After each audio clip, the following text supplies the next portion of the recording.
مدارس و مکاتب قرآنیہ کا یہ پروگرام جس کا آغاز ہم آج کر رہے ہیں، انہوں نے سینہ سے لگا کر کے آپ کو دبایا، پھر شق صدر ہوا۔ مکاتب قرآنیہ کے نظام کو کیسے قائم کیا جائے، کیسے چلایا جائے۔ حضرت عبداللہ ابن عباس رضی اللہ تعالی عنہ تفسیر کے ماہر ہیں، ان کی بات ہوتی ہے ان کو آخری بات تصور کیا جاتا ہے۔ پورے ادوار ہمارے گزرے ہیں، اس کے اندر مدارس اور مکاتب قرآنیہ نے کن لوگوں کو پیدا کیا؟ غار حرا کے اندر سب سے پہلے قرآن پاک کی یہی آیات مبارکہ نازل ہوئی ہیں۔ تاریخ اسلام کے اندر مدارس اور مکاتب قرآنیہ کی کیا اہمیت اور افادیت؟ اللہ تعالیٰ نے دو لفظوں میں فرما دیا وَرَتِّلِ الْقُرْآنَ ترتیلا۔ جمال الوجود بذكر الإله وتصفو الحياة نحمده ونصلي على رسوله الكريم اعوذ باللہ من الشیطان الرجیم بسم اللہ الرحمن الرحیم۔ بنوریا دارالقرآن اور دارالقرآن میڈیا کی جانب سے پروگرام مکاتب قرآنیہ میں آپ تمام حضرات ناظرین سامعین کو السلام علیکم ورحمۃ اللہ وبرکاتہ۔ مدارس و مکاتب قرآنیہ کا یہ پروگرام جس کا آغاز ہم آج کر رہے ہیں، اس پروگرام کے اندر دو مرحلے ہیں۔ پہلا سیگمنٹ اور پہلا مرحلہ مختلف معیاری مدارس قرآنیہ اور مکاتب قرآنیہ ان کا تعارف ہے۔ دوسرے نمبر پر جو مرحلہ ہے اور دوسرا جو ہمارا سیگمنٹ ہے، اس میں مکاتب قرآنیہ کے نظام کو کیسے قائم کیا جائے، کیسے چلایا جائے، اس حوالے سے مختلف موضوعات اور عنوانات پر انشاءاللہ ہم گفتگو کریں گے، اور ماہر اساتذہ کرام اور نگران انشاءاللہ آپ کے سامنے ان سوالوں کا جواب دیں گے تاکہ ہمیں یہ پتہ چلے کہ مدارس اور مکاتب قرآنیہ کے نظام کو کیسے چلانا ہے۔ اس پروگرام کے اندر انشاءاللہ ہم آپ کو بتائیں گے۔ تو آج جو ہمارا پروگرام ہے مکاتب قرآنیہ کا، اس میں ہمارے ساتھ جو حضرات بیٹھے ہیں، سب سے پہلے میں جو تعارف کراؤں گا فضیلت الشیخ مولانا قاری نذیر احمد مالکی ہمارے درمیان بیٹھے ہیں۔ ان کا ادارہ ہے دار التجوید المالکیہ، میٹروول کراچی کے اندر ان کا ادارہ قائم ہے، اور شیخ قرآن کریم کے حوالے سے ایک مشہور و معروف شخصیت ہے اور ایک وسیع تجربہ رکھتے ہیں۔ ان کے ساتھ ہی جو ہمارے ساتھ بیٹھے ہیں فضیلت الشیخ مولانا قاری محمد لقمان قادری صاحب، یہ نگران ہیں شعبہ تجوید و قرات کے دارالعلوم فاروق اعظم نارتھ ناظم آباد، اس کے نگران ہیں اور مجود قاری بھی ہیں اور پڑھاتے بھی ہیں۔ اسی طرح سے آج کے جو ہمارے مہمان ہیں قاری عبدالسلام معاویہ عرف قاری بابو، جو ایک مشہور ادارہ ہے جامع فرقانیہ بدر چوک اورنگی ٹاؤن میں ان کا ادارہ ہے۔ پروگرام کو آگے چلانے سے پہلے ہمارے بنوریا دارالقرآن کے طالب علم حافظ احمد شاہ، ان سے کہوں گا کہ تلاوت قرآن کریم سے پروگرام کا آغاز کریں۔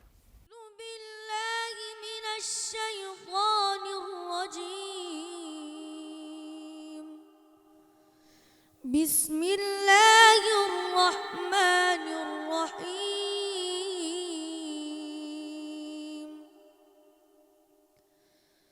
ان فی خلق السماوات والارض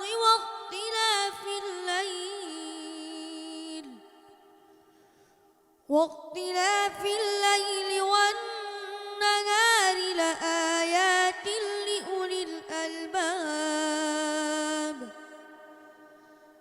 الذين يذكرون الله قياما وقعودا وعلى جنوبهم ويتفكرون في خلق السماوات والأرض ربنا ما خلقت هذا باطلا سبحانك فقنا عذاب النار صدق اللہ العظیم۔ اب اس کے ساتھ ہم بلا تاخیر اپنے پروگرام کی طرف چلتے ہیں۔ تو سب سے پہلے ہم قاری عبدالسلام معاویہ عرف قاری بابو، ان کا ادارہ جامع فرقانیہ بدر چوک اورنگی ٹاؤن میں واقع ہے، اور جس کا بنوریا دارالقرآن میڈیا کی ٹیم نے وزٹ کیا اور ان کی ایک ویڈیو کوریج کی ہے جو انشاءاللہ ہم آپ کے سامنے پیش کریں گے۔ سب سے پہلے ہم جامع فرقانیہ بدر چوک کا تعارف دیکھتے ہیں۔ جمال الوجود بذكر الإله وتصفو الحياة بنور هدى جمال الوجود بذكر الإله۔ السلام علیکم ناظرین، میں ہوں آپ کا میزبان حافظ ولید حسن، اور اس وقت میں موجود ہوں جامعہ فرقانیہ میں، جو کہ کراچی کے علاقے اورنگی ٹاؤن سیکٹر 4F میں بدر چوک میں واقع ہے۔ اور جامعہ فرقانیہ وہ قابل تحسین تعلیمی ادارہ ہے جو کئی سالوں سے قرآنی تعلیمات خدمات سر انجام دے رہا ہے اور مثالی خدمات سر انجام دے رہا ہے۔ تو آج ہم یہاں کا تعارف آپ کے سامنے رکھیں گے، یہاں کی انتظامیہ سے، یہاں کے محتمم صاحب سے جو ہے ہم بات کریں گے، جو قاری عبدالسلام عرف قاری بابو کے نام سے جو ہے مانے اور جانے جاتے ہیں۔ اور اسی طرح آپ کو بتاتا چلوں ناظرین کہ یہ وہ ادارہ ہے کہ جس میں نابینا طلبہ کرام کو بھی قرآن ناظرہ اور حفظ کرایا جاتا ہے۔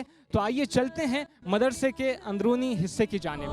جمال الوجود بذكر الإله وتصفو الحياة بنور هدى جمال الوجود بذكر الإله وتصفو الحياة بنور هدى وتطرب نفس له طاعة ويبلغ سعد إلى منتهى۔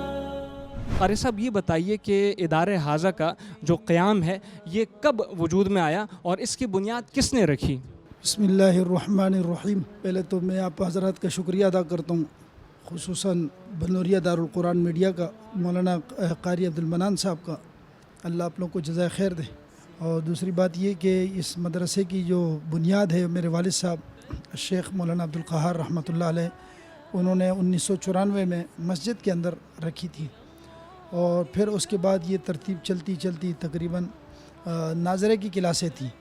2002 سے پھر ہم نے یہاں حفظ کی ترتیب جاری کی، اور الحمدللہ پھر حفظ کے بعد ترجمے کی کلاسیں بھی ہیں، تفسیر کی کلاس بھی ہے، ناظرے کی بھی کلاسیں ہیں، 19 کلاسیں ناظرے کی ہیں، 7 کلاسیں حفظ کی ہیں، ایک دور تفسیر کی کلاس ہے، 2 ترجمے کی کلاسیں۔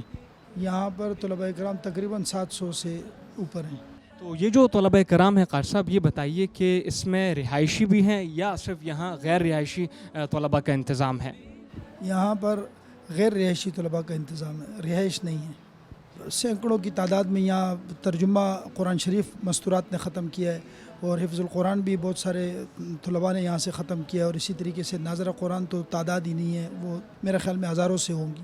تو مسابقات میں الحمدللہ ہم 2005 سے شرکت کر رہے ہیں، اور اسی کے ساتھ پھر ہم نے 2008 2009 2010 11 12 اور 2016 اور اسی طریقے سے پھر آل پاکستان مسابقہ حفظ القرآن اس میں ملتان میں، تو اس میں ہم نے دوسری پوزیشن حاصل کی۔ پھر آپ کی جامعہ بنوریا کا جو مسابقہ شروع ہوا 2018 میں غالباً مسابقہ شروع ہوا، تو 2018 کا پہلا مسابقہ جس میں پہلی پوزیشن پہ 2 طالب علم آئے، ایک جامعہ بنوریا کا آیا اور ایک ہمارے طالب علم، دونوں نے پہلی پوزیشن حاصل کی۔ پچھلے جو 2023 کا مسابقہ تھا جائزۃ التحبیر دبئی کا، اس کے اندر ہمارا آن لائن مسابقے میں ایک طالب علم محمد حسن، انہوں نے پہلی پوزیشن حاصل کی۔ اور اسی طریقے سے پچھلے سال عید الکلام جو دنیا کا بڑا مسابقہ ہوتا ہے، جس میں تقریباً 55,000 قرہ تھے، ان 55,000 میں سے 50 قرہ کو لیا تھا، جس میں سے پاکستان سے محمد حسن کو سلیکٹ کیا تھا۔ اس کے بعد آئندہ کی جو منصوبہ بندی ہے اس بارے میں بھی ناظرین کو آگاہ کریں کہ یہ سفر آپ نے کہاں تک کرنا ہے اور کیا کیا آپ کے جو ٹارگٹس ہیں اور آپ کے جو فوکس ہیں وہ کیا ہے؟ تو ہمارے ٹارگٹ تو پوری دنیا کے لیے، جیسے تبلیغی جماعت جو ہے وہ یہاں اگر محلے میں کام کرتی ہے تو ان کی نیت پوری دنیا کی ہوتی ہے، تو انشاءاللہ ہماری بھی نیت ایسی ہے کہ ہم اس کام کو عالمی سطح پر آگے لے جائیں۔ تو اس کے لیے ابھی ہم نے حال ہی میں ایک جگہ لی ہے بادشاہ خان اسٹیڈیم کے ساتھ، تو اس کی تعمیر چل رہی ہے۔ ہماری کوشش ہے کہ ہمارے پاس جو طلباء پڑھ رہے ہیں ساتھ ساتھ ہم ان کو میٹرک بھی کرائیں۔ ماشاءاللہ جامعہ فرقانیہ میں نابینا طلباء کی پڑھائی کا بھی انتظام ہے، جس کو بریل کہتے ہیں. یہ ان کے یہ جو چھ گوٹیاں ہیں، اس 6 گوٹیوں سے تقریباً 70 زبانیں بنتی ہیں. اس کو آگے پیچھے کرنے سے الف با تا ثا بھی بنتا ہے، 1 2 3 4 5 6 یہ بھی بنتا ہے، ABCD بھی بنتا ہے، اور ہر زبان اس سے بنتی ہے. تو الحمدللہ یہ جو طالب علم ہے اس نے یہ 3 4 نابینا قاری ہے، ایک بچی ہے، ایسے 2 بچے ہیں، یہ ان کا استاد بھی ہے اور یہاں کا طالب علم بھی ہے. إن المنافقين يخادعون الله وهو خادعهم وإذا قاموا إلى الصلاة قاموا كسالى يراءون الناس ولا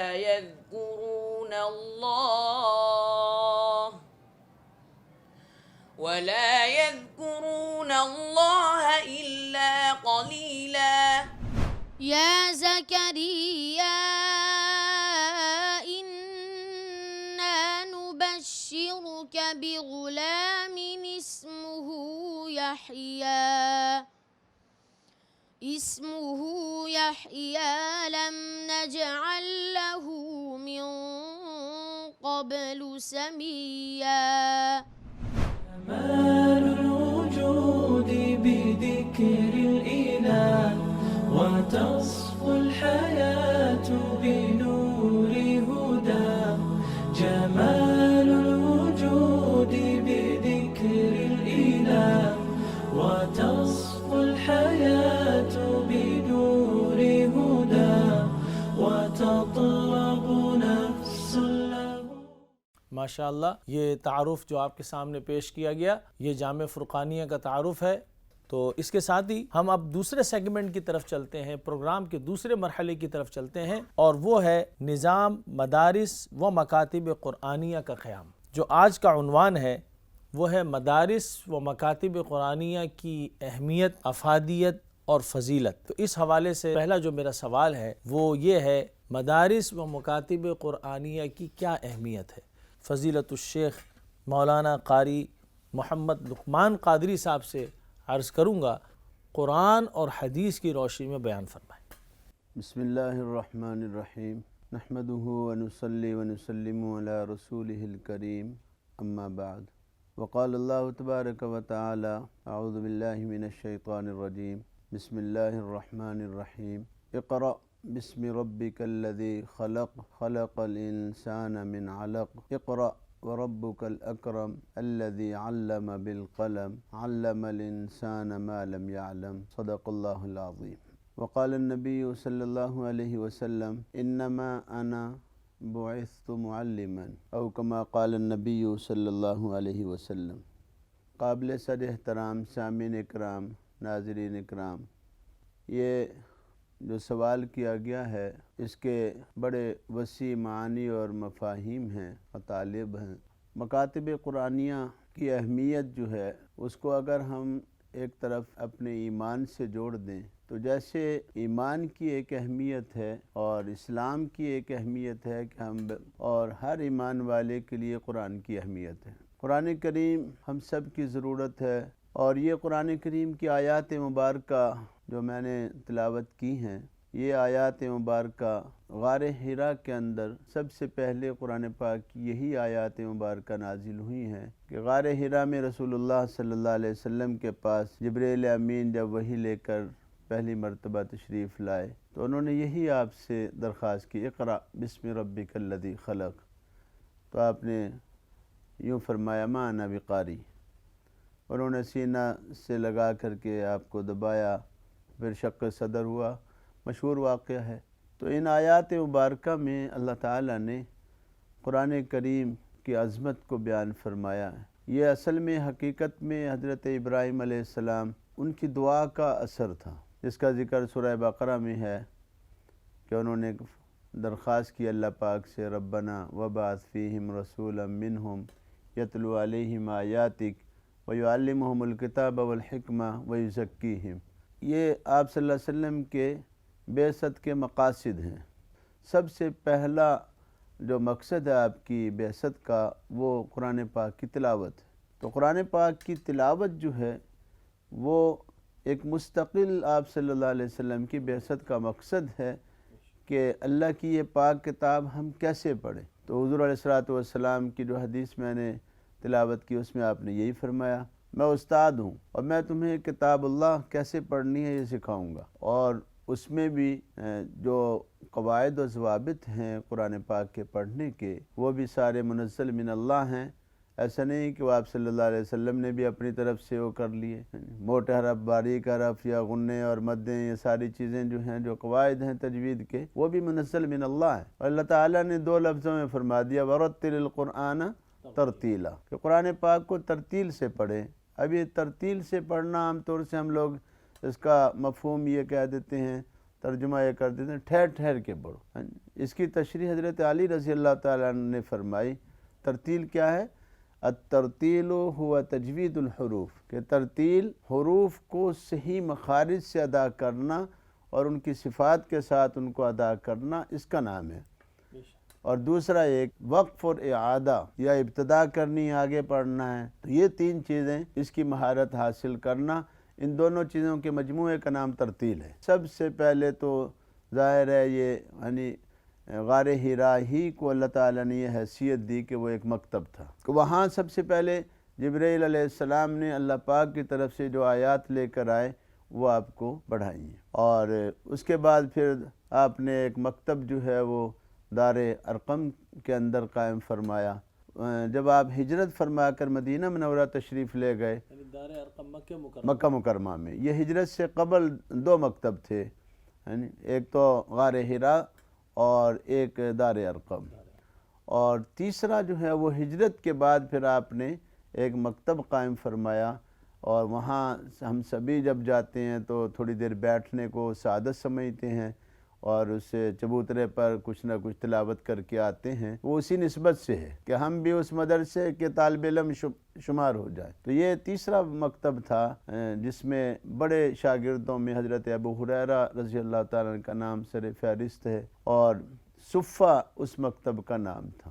تو جتنے بھی مدارس عربیہ ہیں یا مکاتب قرآنیہ ہیں، ان سب کی اصل جو ہے وہ بنیاد تو یہی غار حرا اور دار ارقم اور صفہ ہے۔ اہمیت کے اعتبار سے آپ ان جگہوں سے ہی سمجھ لیں کہ یہ کتنی اہمیت ہے ان کی، کہ ان کی نسبت جو ہے آج کوئی کالج، یونیورسٹی یا کوئی بھی چیز اسکول، اس کی آپ یعنی اس کی اصل نہیں بتا سکتے۔ مکاتب قرآنیہ وہ ان کو اللہ تعالیٰ نے یہ عزت بخشی ہے کہ وہ اپنا جو ہے اصل یعنی ان کے پاس ایک موجود ہے، کہ ہماری بنیاد جو ہے وہ رسول اللہ صلی اللہ علیہ وسلم پہلے معلم ہیں، اور یہ واحد کتاب ہے دنیا کے اندر قرآن کریم، پہلے استاد اللہ تعالیٰ خود ہیں اور دوسرے جو ہیں وہ رسول اللہ صلی اللہ علیہ وسلم ہیں۔ آج جتنی بھی دنیا میں ہماری سندات ملتی ہیں وہ ساری کی ساری جو ہیں وہ حق تعالی شانہ تک جا کر کے قرآن کریم کی پوری ہوتی ہیں۔ بس یہ ماشاءاللہ بہترین آپ نے رہنمائی فرمائی کہ قرآن اور حدیث کی روشنی میں مدارس اور مکاتب قرآنیہ ایسا نہیں ہے کہ کوئی آج کی ایجاد ہے یا آج جو ہے وہ اس کی کوئی ترتیب بنائی گئی ہے، یہ الحمدللہ رسول کریم صلی اللہ علیہ وسلم سے اس کی ابتدا ہوتی ہے۔ تو اس کے ساتھ ہی میں دوسرے اپنے سوال کی طرف آؤں گا۔ اسلام کی تاریخ میں مدارس اور مکاتب قرآنیہ کا کیا کردار ہے، کہ آیا مدارس اور مکاتب قرآنیہ نے کیسے افراد پیدا کیے جو امت کے پھر وہ رہنما بنے اور امت نے ان سے دین سیکھا اور استفادہ کیا؟ تو میں اس سوال کی طرف آؤں گا اور فضیلت الشیخ مولانا قاری نذیر احمد مالکی صاحب سے گزارش کروں گا کہ اس کے اوپر روشنی ڈالیے کہ تاریخ اسلام کے اندر مدارس اور مکاتب قرآنیہ کی کیا اہمیت اور افادیت ہے۔ بسم اللہ الرحمن الرحیم۔ ام المومنین حضرت عائشہ رضی اللہ تعالی عنہ آپ صلی اللہ علیہ وسلم کی زوجہ محترمہ ہیں، کوئی زیادہ بڑی عمر کی نہیں تھیں، لیکن ان کے پاس اللہ تعالیٰ نے آپ صلی اللہ علیہ وسلم کے ذریعے سے ایسا علم عطا فرمایا تھا کہ وہ قرآن کی تفسیر کی بھی ماہرہ تھیں اور حدیث شریف کی بھی ماہرہ تھیں اور دوسرے فنون کے اندر بھی جو ہے وہ ماہر تھی، حافظہ بھی تھی۔ یہ یعنی مشہور بات ہے کتابوں کے اندر کہ بڑے بڑے صحابہ کرام جو ہے کوئی مسائل ہوتے تھے، چیدہ مسائل یعنی جو حل نہیں کر سکتے تھے، وہ ام المومنین حضرت عائشہ رضی اللہ تعالی عنہ سے سیکھتے تھے۔ حضرت عبداللہ ابن عباس رضی اللہ تعالی عنہ تفسیر کے ماہر ہیں، ان کی تفسیر کو لیا جاتا ہے، جو ان کی بات ہوتی ہے ان کو آخری بات تصور کیا جاتا ہے، لیکن یہ شاگرد ہیں حضرت ام المومنین حضرت عائشہ رضی اللہ تعالی عنہ کے۔ اتنی یعنی قرآن کریم میں جو ہے شروع سے یہ قرآن کریم کی تعلیم کا سلسلہ آپ صلی اللہ علیہ وسلم نے دیا اور یہ سلسلہ آج تک چل رہا ہے۔ ہاں بالکل صحیح، ماشاءاللہ قاری صاحب آپ نے بہت ہی یعنی اہم ترین چیز کے اوپر آپ نے توجہ دلائی ہے۔ تو یہ جو پورے ادوار ہمارے گزرے ہیں، اس کے اندر مدارس اور مکاتب قرآنیہ نے کن لوگوں کو پیدا کیا؟ کون سے ہمارے علماء قرۂ کرام پیدا ہوئے اور پھر انہوں نے جو ہے وہ ساری دنیا کے اندر محنت کی؟ اس پہ تھوڑی سی روشن۔ حضور علیہ الصلوۃ والسلام کے دور میں، مبارک دور میں، تو حضور صلی اللہ علیہ وسلم نے ایسے ایسے خوبصورت قراء بنا دیے تھے ماشاءاللہ۔ آپ نے خود فرمایا اقرأکم ابی ابن کعب، کہ تم میں سب سے بڑا قاری جو ہے وہ ابی ابن کعب ہے، اور یہ وہ قاری قرآن ہیں جن کے بارے میں خود رسول اللہ صلی اللہ علیہ وسلم کو حکم بھی ہوا کہ آپ ان سے قرآن سنیں، ہے نا؟ تو انہوں نے معذرت بھی کی کہ یا رسول اللہ صلی اللہ علیہ وسلم، قرآن آپ پر اترا ہے، آپ ہمارے استاد ہیں، آپ سے ہم سنیں، یعنی فرمایا کہ نہیں، مجھے حکم ہوا کہ آپ سے سنیں۔ اسی طرح ابو موسیٰ اشعری رضی اللہ تعالیٰ عنہ بہت بڑے قاری قرآن تھے، تاجر بھی تھے، اور اس کے ساتھ ساتھ یعنی قاری قرآن بھی تھے۔ آپ نے یعنی ان کے دروازے پر رات کو گشت کرتے ہوئے قرآن پاک کی تلاوت سنی، اور دروازے پہ کھڑے ہو کے اماں جی بھی ساتھ تھیں، یعنی دونوں نے تلاوت سنی، اور پھر صبح جو ہے نماز کے بعد جب ملاقات ہوئی تو آپ نے فرمایا ابو موسیٰ، یعنی آپ کو تو اللہ تعالیٰ نے داؤد علیہ السلام لہن داؤدی، اس کا بڑا حصہ آپ کو عطا فرمایا اللہ تعالیٰ نے۔ تو انہوں نے پوچھا یا رسول اللہ صلی اللہ علیہ وسلم، آپ نے مجھے کب سنا؟ فرمایا رات آپ تلاوت فرما رہے تھے گھر میں، تو ہم یعنی معمول کے اس پر تھے، گشت پر، اور چہل قدمی کے لیے نکلے تھے، تو ہم نے آپ کے دروازے پہ کھڑے ہو کے سنی۔ فرمانے لگے کہ یا رسول اللہ صلی اللہ علیہ وسلم، اگر مجھے پتا ہوتا کہ میرے محبوب میری تلاوت سن رہے تو میں پھر اور اچھی پڑھتا۔ اس طرح سے آپ جنگ یمامہ تو مشہور جنگ ہے نا، تو وہ تو رسول اللہ صلی اللہ علیہ وسلم کے دور میں نہیں ہوئی۔ جنگ یمامہ کے اندر جب 70 قاری قرآن جو ہیں شہید کر دیے گئے، تو تب قرآن پاک کو جمع کرنے کی فکر لاحق ہوئی، ہے نا؟ تو اس کا مطلب ہے کہ اس کام کو رسول اللہ صلی اللہ علیہ وسلم کے بعد صحابہ اکرام رضی اللہ عنہم نے سنبھالا، ہاں جی، اور جگہ جگہ احسن طریقے سے، اور جگہ جگہ جو ہیں اس کے پھر صحابہ سارے رضی اللہ عنہم اجمعین مدینہ شریف میں تو نہیں بیٹھے رہے، ہے نا؟ ان کے اپنے اپنے علاقوں میں چلے گئے اور وہاں جا کر کے کام کیا انہوں نے، جی جی جی۔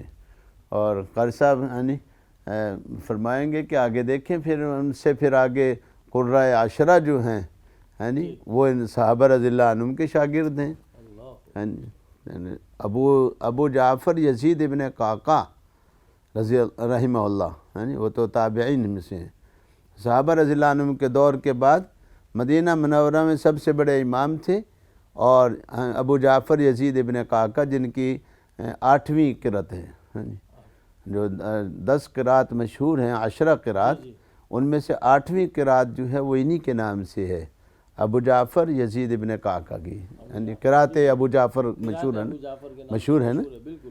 تو یعنی یہ مدینہ منورہ میں صحابہ رضی اللہ عنہم کے بعد بڑے امام یہ تھے قرأت، تو تابعین نے بھی اس کام کو کیا ہے، یعنی انہی کے پھر آگے شاگرد ہیں، امام نافع جو ہیں وہ انہی کے شاگرد ہیں۔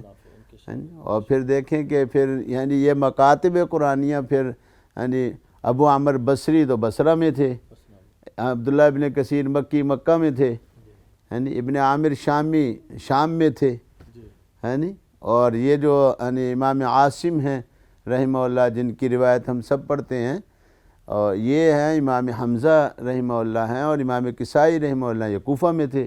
تو اس کا مطلب یہ ہے کہ اور یہ تابعین کا دور ہے، ہاں جی، تابعین تابعین کا دور ہے. ان حضرات نے پھر دیکھیں یعنی کتنے بڑے بڑے یعنی شاگرد پیدا کیے ہیں.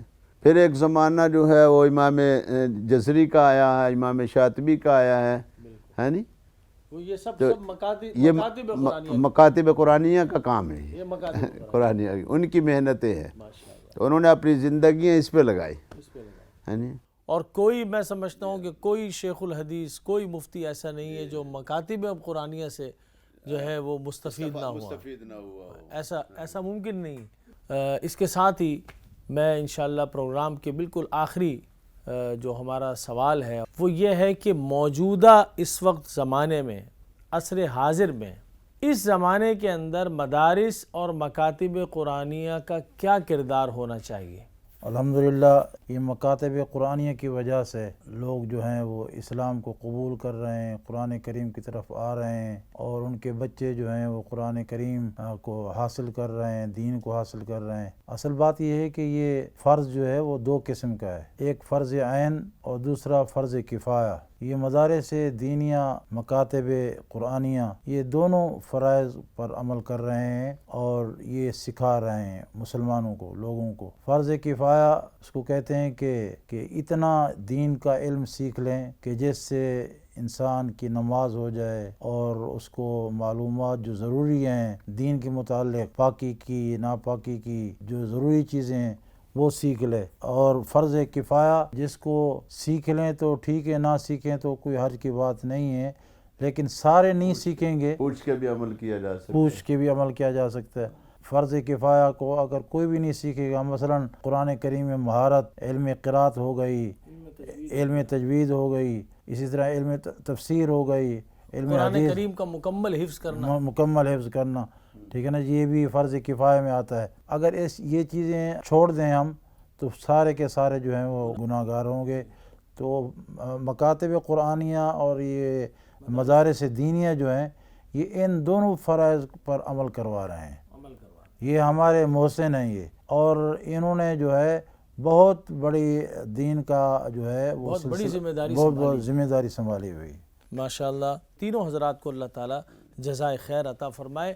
اور اس پروگرام کے اختتام پر میں آپ کے سامنے پورے پروگرام کا خلاصہ آپ کے سامنے بیان کرنا چاہتا ہوں. سب سے پہلی بات جو ہمارے سامنے آئی وہ کہ مدارس اور مکاتب قرآنیہ کی اہمیت قرآن نے کیا بیان فرمائی ہے، اللہ کے رسول صلی اللہ علیہ وسلم نے کیا بیان فرمائی، وہ ہمارے سامنے آئی کہ اللہ رب العزت کا ارشاد ہے کہ قرآن کریم کو ٹھہر ٹھہر کر پڑھو اور ورتل القرآن ترتیلا. اور اسی طرح سے جب رسول کریم صلی اللہ علیہ وسلم پر قرآن کریم کی آیات نازل ہوئیں تو آپ علیہ الصلاۃ والسلام اس کو یاد کرنے کی کوشش فرماتے تھے. اللہ تعالیٰ نے ارشاد فرمایا لا تحرک به لسانک لتعجل به، کہ آپ اپنی زبان کو حرکت نہ دیں. ان علینا جمعہ وقرآنہ، ہم اس قرآن کو آپ کے سینے میں جمع کر دیں گے. فاذا قرأناہ فاتبع قرآنہ، اور آپ ایسے قرآن کریم پڑھیں جیسے حضرت جبرائیل امین آپ کو پڑھ کر سناتے ہیں. تو یہ سلسلہ جیسے قاری صاحب نے فرمایا کہ یہ سب سے پہلے معلم خود اللہ رب العزت کی ذات ہے، اور اللہ رب العزت سے جبرائیل امین کے ذریعے سے جناب رسول کریم صلی اللہ علیہ وسلم نے اس قرآن کریم کو سیکھا اور پھر صحابہ کو سکھایا. اور مختلف جگہوں پر آپ علیہ الصلاۃ والسلام نے مدارس قائم کیے، مکاتب قائم کیے. اس کے اندر جو سر فہرست ہے وہ غار حرا ہے، اور اس کے بعد دار ارقم جو مکہ مکرمہ کے اندر حضرت ارقم رضی اللہ تعالیٰ عنہ کا گھر تھا، وہاں پر جو ہے وہ مکتب قائم کیا گیا. صحابہ وہاں پر قرآن کریم سیکھتے تھے اور سکھاتے تھے. اسی طرح سے پھر جب آپ مدینہ منورہ تشریف لائے تو پھر اللہ کے رسول صلی اللہ علیہ وسلم نے مسجد نبوی کے ساتھ صفہ کا چبوترا قائم ہوا، یعنی صفہ کے مقام پر صحابہ کرام جو ہے وہاں پر دین سیکھتے تھے، قرآن سیکھتے تھے، احادیث مبارکہ سیکھتے تھے اور دوسروں کو سکھاتے تھے۔ آپ علیہ الصلاۃ والسلام یعنی عہد نبوی کے اندر یہ سلسلہ جو ہے عام ہوا، اور پھر صحابہ کرام رضوان اللہ تعالی اجمعین نے اس کو ساری دنیا کے اندر پھیلایا۔ صحابہ ساری دنیا کے اندر گئے اور وہاں مدارس اور مکاتب قرآنیہ قائم کیے۔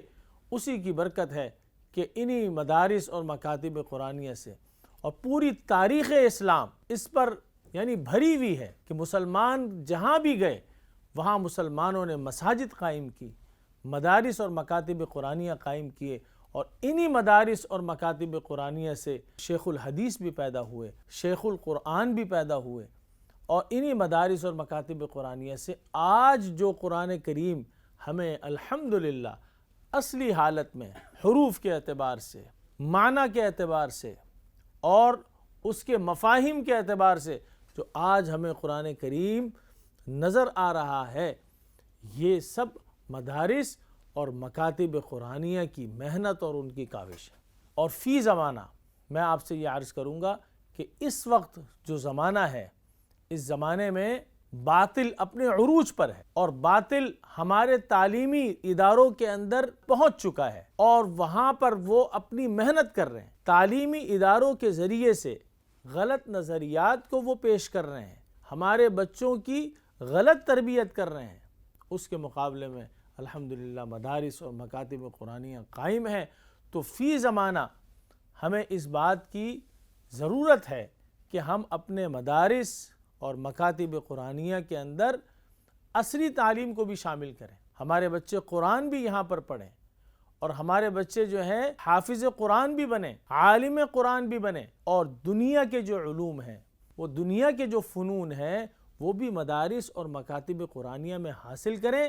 یہ ہماری بہت بڑی ذمہ داری ہے کہ ہم مدارس کے اندر اسکول اور کالجز کے علوم کا اجرا کریں، تاکہ ہمارے بچے قرآن کے ماحول اور دین کے ماحول کے اندر وہ اسکول کی تعلیم بھی حاصل کریں۔ میں آپ حضرات سے جو ہے گزارش یہ کروں گا کہ ہمارے اس پروگرام میں جڑے رہیں۔ یہ پہلا پروگرام ہے، اسی طرح سے انشاءاللہ ہم اپنے اس پروگرام کا سلسلہ جاری رکھیں گے، مختلف مدارس کے اندر جائیں گے، وہاں پر ان کا تعارف آپ کے سامنے پیش کریں گے، اور اسی طرح سے مدارس اور مکاتب قرآنیہ کے جو حوالے سے کام ہے، جو نظام ہے، اس میں معلم قرآن کیسا ہونا چاہیے، نصاب تعلیم کیسا ہونا چاہیے، اس کے اوپر انشاءاللہ ہم آپ سے بات چیت کریں گے۔